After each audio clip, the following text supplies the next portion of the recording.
부산에서 유괴 사건이 발생하고 아이 부모의 특별 요청으로 공기룡 형사가 투입됩니다. 아이의 신변을 위해 극비 수사로 진행하는 가운데 가족들은 역술인들을 찾아 아이의 생사를 묻고 모두 죽었다는 말을 할 때 김중산이라는 도사만이 아이가 살아있을 것이라고 말합니다.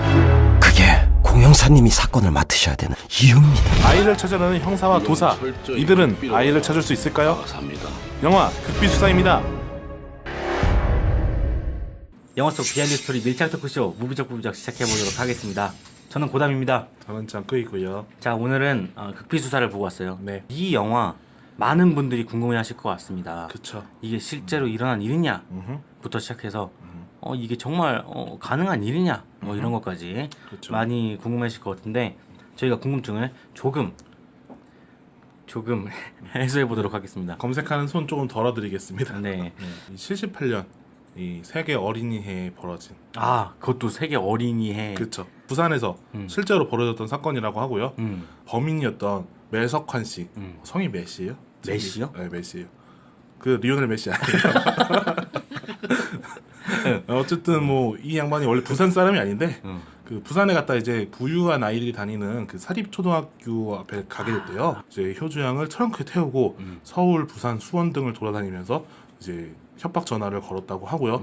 그리고 이제 뭐 당시에 효주양 내 그 범인이 나쁜 사람인 걸 몰랐다고 그래요.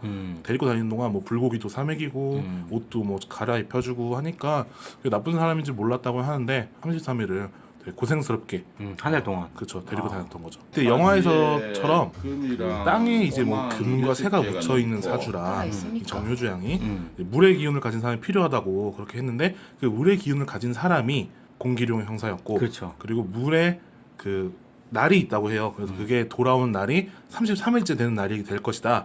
이렇게 예상을 해가지고 근데 그 33일째 되는 날 그래서 저녁에 이제 공기룡 형사가 자전거를 타고 이제 근처 여의도 이제 공사장을 배회하고 있었는데 거기서 차량 번호가 바뀐 범인의 차를 발견한 거죠. 네, 그래서 거기다가 들이다 받고 이제 범인을 잡았는데 그때도 이제 김중산 씨가 한 말이 형사님 마음이 가는 곳으로 가라.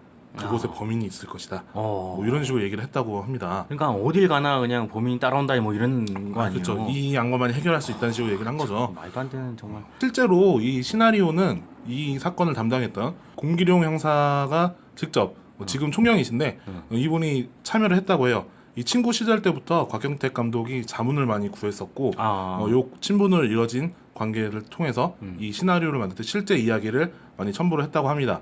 정효주 양이라고 해요. 네. 성함이 거기서 뭐 극 중에서 은주라고 나왔지만 그쵸. 효주 양 납치 사건까지 요 사건들을 해결하면서 순경에서 경강까지 4번 특진을 됐대요. 와, 진짜 대단한 사람이네요. 그래서 별명이 포도왕이었다고 합니다. 왜요? 경찰 체포하는 포도왕. 포도왕이라고 불린 인물이고요. 이걸 극비 수사로 진행한 만큼 내용이 많이 밝혀지지는 않았는데 후에 이제 이 분의 인터뷰와 뭐 기사들을 통해서 이제 미담같이. 그렇죠. 이 뒤에 도사가 있었다는 게 밝혀지게 되는 거죠. 근데 이를 밝히지 않은 이유가 영화상에서 조금 표현이 되는데 일단 그때 중부경찰서에 수사원이 50명이 투입이 됐는데 못 찾았으니까. 그렇죠. 못 찾은 상태에서 미신을 이제 내세워서 그렇지. 사건을 해결했다고 하면은 경찰 모양새가 떨어지니까 모양새뿐만이 아니죠. 증거가 될 수가 없는 미신적인 요소다 보니까 공개를 하지 않았다고 해요. 사실상 뒤에서 많은 그 도움을 줬다고 하고 그리고 이 김중산 씨 같은 경우에는 현재 부산에서도 지금 점을 보고 있고요. 뭐 얼마 전에 폐지가 됐지만 이영돈 PD가 간다 해서 역술인들의 검증을 하는 데서도 뭐 상당히 이렇게 적중률을 좋게 보여줘서 그래요? 네. 제 미래는 한번 물어보러 갈까? 뭐 복채가 만만치 않으실 거예요. 그래요? 네, 그렇죠. 유명할수록 요게 조금 들어가죠. 그리고 사실적인 부분들이 또 되게 많이 나오는 게 여기서 최면 수사를 하는 장면이 나와요. 아이한테 최면을 해서 차 번호를 알아내는 장면이 나오는데 네. 실제로도 도입을 했었대요. 그리고 또 국내 최초로. 그러니까 이것도 어떻게 보면 점술하고 비슷하게. 그렇지. 그때 당시엔 또 더 그랬지. 그렇죠. 증거로 채택될 수가 없는 요인이긴 한데 아이에게 그걸 이제 최면을 해서 차 번호를 어느 정도 알아내서 추적하는데 상당히 도움이 됐다고 하고요. 이 사람이 네. 능력이라는 게 그러니까 대단한 것 같아요. 그렇죠. 그러니까 순간 본 것도 기억한다는 거 아니야. 기억에 남아 있으나 인지를 못하고 그렇지. 있는. 그리고 그걸 또 끄집어낼 수 있는 뭔가가 있다는 거. 그렇죠. 참 신기한 것 같아요. 어떤 걸 또 꺼내 보고 싶어요? 저는 상당히 잘 꺼내지는 편이긴 한데. 아, 그래요? 그렇죠. 주로 누굴 엿먹이고 싶을 때 잘 꺼내지는. 정말 여기서 중요한 사실이 나옵니다. 그렇죠. 저는 이걸 듣고 깜짝 놀랐어요. 엄청났어요. 근데 사실 그 영화상에서도 응. 이제 유해진 씨가 그렇죠. 범인이 2명으로 보입니다. 이런 식으로 얘기하셔요. 계속해서 이제 좀 언지를 하죠. 그렇죠. 그거 저는 이제 그렇게 생각했어요. 영화적인 설정이다라고 생각을 했었는데 이게 두 번째 납치가 또 됐다고. 그렇죠. 마지막에 자막으로 한 줄을 띡 소개하고 끝나는데 어. 사실 이게 상당히 중요한 포인트예요. 근데 잠시만요. 네. 정리를 하고 갑시다. 두 번째 납치를 했는데 네. 그 두 번째 납치 대상자가 네. 바로 또 효주양이었죠. 효주영이라고요. 그렇죠. 이게 그러니까 말도 안 되는 일이 또 그러니까 펼쳐졌습니다. 이 극 중에서 이제 효주양이 한 번 납치를 됐잖아요. 그 가족들이 얼마나 많이 보살폈겠어요. 그렇죠. 이게 학교에 등하교 시킬 때 항상 가족들이 동행을 했대요. 근데 하루 빼먹은 날 그날 납치를 또 당한 거야. 그러니까 한 사람이 두 번 납치를 당한 거예요. 그쵸. 연속으로. 뭐 이제 전국적으로 다시 한번 난리가 난 거죠. 이게 너무 전화하고는 달랐어요. 전에는 그래도 뭐 이렇게 범인이 좀 잘해줬다고 했잖아요. 근데 이번에는 협박 전화가 많이 거의 왔구나. 뭐 돈도 5천만 원에서 1억 정도로 올랐고, 그리고 이제 당시에 1억이었으면 굉장히 많았을 엄청나죠. 텐데. 그리고 돈을 안 내놓으면 아이의 신체를 절단하겠다. 아이고. 라는 협박까지 할 정도로 좀 셌다고 해요. 그래서 이제 1차 때 이제 그 매석한 씨한테 편지를 쓰라고, 자수를 원하는 편지를 쓰라고도 했었고, 박정희 대통령이 이제 효주양을 돌려보낸다면 당신의 죄를 최대한 완화시켜 주겠다라는 담화문을 발표를 합니다. 뭐 그 여파였는지 모르겠지만 어쨌든 그날 저녁 11시에 효주양이 경주 톨게이트에서 발견이 되죠. 그래서 무사히 돌아오게 되는데 또 범인은 그 당시에 바로 안 잡혔고 1년 8개월 정도 있다가 잡혔다고 해요. 네, 이제 그 뒤에 잡히는데 놀랍게도 범인이 효주양 아버지의 차를 몰았던 운전기사였다고 합니다. 이건 영화에서도 나오는 부분인데 네. 그 운전기사가 계속해서 검거가 되잖아요. 걔도 맞죠. 근데 이제 뭐 실질적으로 그 이원석 씨라고 하는 분인데 이분이 그 운전 기사를 하다가 병 때문에 그만뒀대요. 병 때문에 그만두고 이제 어떻게 살아갈지 막막하니까 이제 또 한 번 납치를 한 거죠. 본 게 또 있으니까. 그러니까. 네. 그게 또 돈이 된다는 걸 알았고. 그쵸. 그러니까 앞에 비닐로 번호판을 가린 것까지 보면은 이제 되게 치밀했던 거고, 그리고 그 가족들이 비는 날 가족들의 상태를 어느 정도 체크할 수 있었다는 게 그래도 그나마 좀 그 집안 사정을 알고 있었기 때문에 뭐 그런 게 가능하지 않았을까. 뭐 그런 생각 한번 해봐요. 어쨌든 간 굉장히 놀라운 사건이 연달아 두 번. 우리나라는 물론이고 외국에서도 한번 기사가 나온 정도로 되게 큰 사건이었고, 그러니까. 그리고 이제 뭐 현재 이제 효주양은 우리나라에서 살고 있지 않대요. 그래요? 네, 남편이 뭐 외국 사람이라서 뭐 캐나다로 이민 갔다는 얘기가 있고, 부모님만 이제 한국에 살고 계신데 곽경태 감독이 부모님한테 이제 이 영화를 만들겠다 얘기를 해서 이제 제작을 한 걸로 이제 나옵니다. 너가 유괴당해도 있다고 말이야! 자, 오늘은 무비적에서 무비적을 좀 생략을 하고 네. 핵노답 리뷰어라고 네. 노답 리뷰어, 갑자기 신코너. 그렇죠, 신코너를 한번 해보도록 하겠습니다. 네. 일단 장점 단점을 한번 얘기해보죠. 일단 저희가 노답이라는 거는 일단 알아주시고, 저희 이거는 객관적인 얘기가 아니라 아주 주관적인 얘기라는 사실 말씀드리면서 얘기를 진행을 해보도록 하겠습니다. Yep. 자, 어떻게 보셨나요? 일단 재미있는 부분이 어떤 부분이라고 생각하셨어요? 이 영화의 절반 이상은 소재가 먹고 들어간다고 생각했어요. 소재. 네.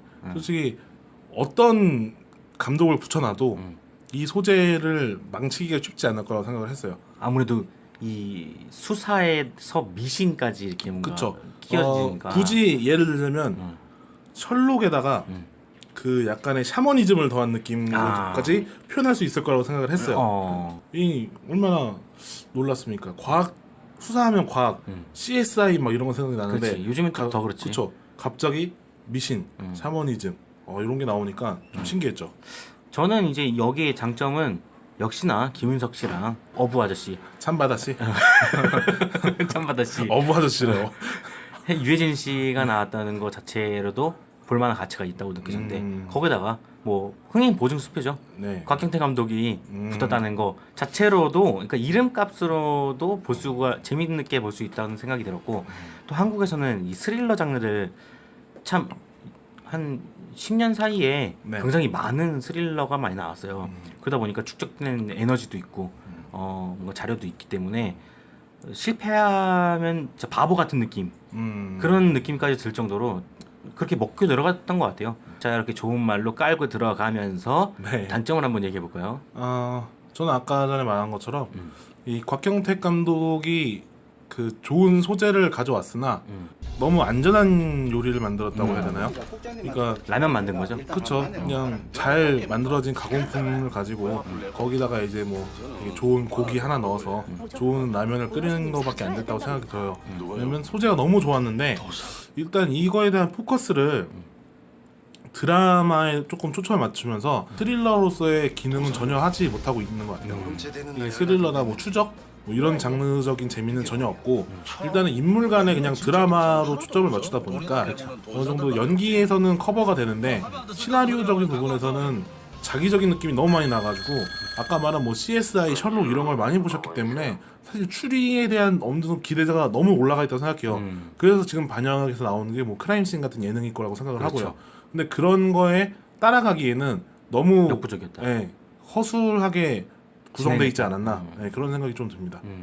우리는 이제 식상해져 버렸거든요. 스릴러라는 장르 자체가 굉장히 식상해졌다고 생각이 들었고 너무나도 뻔한 결과가 나오지 않았나라는 생각이 계속 들었고요. 어차피 사건은 또 원래 있었던 거고 그렇죠. 그러다 보니까 조금 아쉬운 부분이 있고 그리고 저는 이거는 이 영화뿐만이 아니라 한국 영화 전반적으로 네. 사운드가 개판이에요. 안 들려. 무슨 소리를 하는지 하나도 모르겠어요. 저는 강력하게 얘기를 합니다. 한국 영화 만드시는 분들한테 자막 넣어주세요.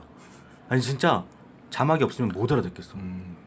앞에 들었어요? 오프닝 나올 때? 오프닝 나올 때요? 무슨 소리인지 하나도 모르겠잖아요. 야 거기서 그런 거 아니 그 이게 그 중요하지 않은 부분이라고 하지만 그거 흐름을 가져가는데 굉장히 방해 요소가 되거든요. 소리가 안 들린다는 거. 그래서 이제 그 최동원 감독의 도둑들이었나요? 최동원 씨 맞나? 뭐 어쨌든 도둑들 같은 경우에는 그 영화를 찍고 후시 녹음을 녹음을 했죠. 했어요. 그러니까 뭐 쉽게 말하면 더빙이죠. 왜냐면은 이제 대사가 현장에서 녹음하는 게 전달력이 너무 떨어지다 보니까 맞아요. 오히려 그냥 제 이제 더빙을 하면서 목소리를 더 전달할 수 있게 이제 하는 건데 헐리우드는 대부분이 후시 녹음이에요. 그런 거 많이 하죠. 그리고 실험적인 컷은 보이지 않았어요, 솔직히. 이게 그러니까 기존에 하시던 게 있으니까 그리고 곽경택 감독만의 그 스타일이 있으니까 당연히 그런 건 없다고 생각을 들지만 좀 더 실험적이고 좀 더 획기적인 컷들은 생각보다 많이 없었다는 게 들려요. 아까 안정적이라는 부분이 그런 부분인 것 같아요. 그렇죠. 또 특히 요즘에는 드라마가 네. 굉장히 많이 올라갔어요. 그렇죠. 옛날에는 영화 하면은 카메라도 막 좋은 거 쓰고 뭐 정말 공들여서 찍고 하고 드라마는 이제 쪽대반으로 진행하고 대충 카메라 찍고 대충 쳐가지고 조명 쳐가지고 찍는 게 일상다반사였는데 지금은 많이 달라졌단 말이에요. 그럼 영화가 영화만의 매력을 좀 더 보일 수 있는 기술적인 것들이나 그런 것들이 나와야 되는데 너무 안정적으로 가서 드라마보다 못한 저희도 영화 스텝 해봤기 때문에 스텝들이 현장에서 고생하고 이런 거 다 알아요. 그럼요. 모르는 건 아닌데 이제 그 결과물을 놓고 봤을 때는 그래도 아쉽죠. 그쵸 우리가 좀 더 다 발전해서 더 좋게 가려고 하는 건데 너무 안전빵 다. 근데 이건 영화 제작하는 사람한테 얘기하면 안 되고 투자하는 사람들한테 얘기해야 돼. 아니 뭐 그러니까 제작하는 사람들 얘기하는 게 아니라 저는 그런 거죠. 그러니까 제작하는 사람들 그만큼 고생함에도 불구하고 나오는 결과물이 이렇게 나오다 보니까 자꾸 엄한 사람들이 욕을 먹는 거예요. 자꾸. 맞아. 이게 사회적으로 영화에 대해 투자가 되고 그 투자를 바탕으로 투자자들이 또 투자를 하고 그래서 영화 하는 사람들이 좀 더 여유 있게 좀 더 기술적으로 접근을 할 수 있게 이게 돼야 되는데 위에서부터가 그게 잘 안 되다 보니까 투자가 안 되다 보니까 그 사람들도 그 돈을 적은 돈으로 어떻게든 찍어 보려고 이제 노력을 하다 보니까 결국 이런 영화들이 즐비하게 되는 거거든요. 뭐 이 영화가 나쁘다는 건 아닙니다. 네. 재밌게 봤는데 그런 점들이 너무 아쉬워서 너무 외국 지금 봐봐요. 뭐 주라기공원 전주에 저 주라기공원 했죠. 다음 주에 터미네이터 합니다. 그리고 뭐 이제 스타워즈 나와요. 이런 영화들 속에서 한국 영화가 살아남으려면 조금 더 생각을 달리해야 되지 않을까라는 생각이 들어서 얘기 말씀을 드렸던 겁니다. 네. 은주 어머니세요? 리얼리티, 현실이 갖는 힘 그런 게 많이 느껴지는 영화였어요. 이 영화는 비슷비슷했어요. 비슷비슷했는데 이게 또 실제 사건이다 보니까 네. 아무래도 한국 관객들이 또 이거에서 좀 매력을 느낄 수 있는 요소가 있지 않을까 라는 생각을 해봤습니다. 네. 자, 그러면은 저희는 다음에 또 뵙도록 하겠습니다. 네. 저는 고담이었고요. 저는 정크였습니다. 그럼 인사드리겠습니다. 안녕. 구독하기 눌러주세요. 눌러주실 거죠?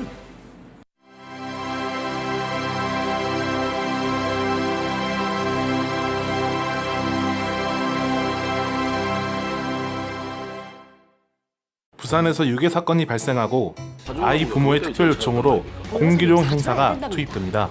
아이의 신변을 위해 극비 수사로 진행하는 가운데 가족들은 역술인들을 찾아 아이의 생사를 묻고 모두 죽었다는 말을 할 때 김중산이라는 도사만이 아이가 살아있을 것이라고 말합니다.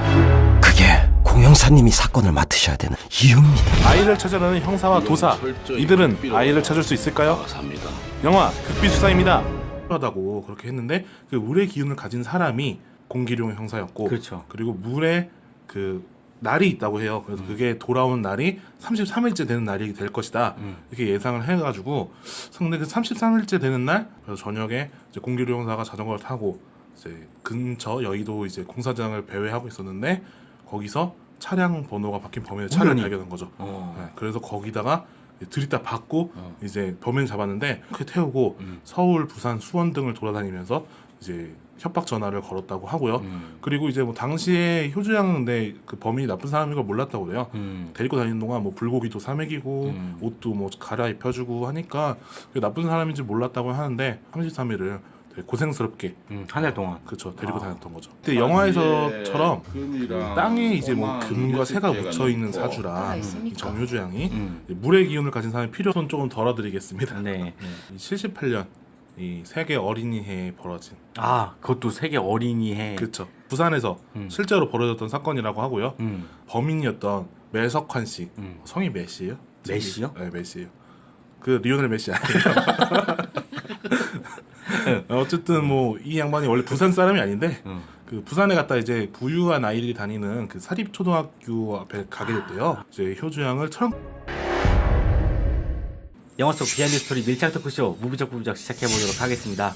저는 고담입니다. 저는 장끄이고요. 자, 오늘은 극비 수사를 보고 왔어요. 네. 이 영화 많은 분들이 궁금해하실 것 같습니다. 그쵸. 이게 실제로 일어난 일이냐부터 시작해서 이게 정말 가능한 일이냐 뭐 이런 것까지 그쵸. 많이 궁금해하실 것 같은데 저희가 궁금증을 조금 해소해 보도록 하겠습니다. 검색하는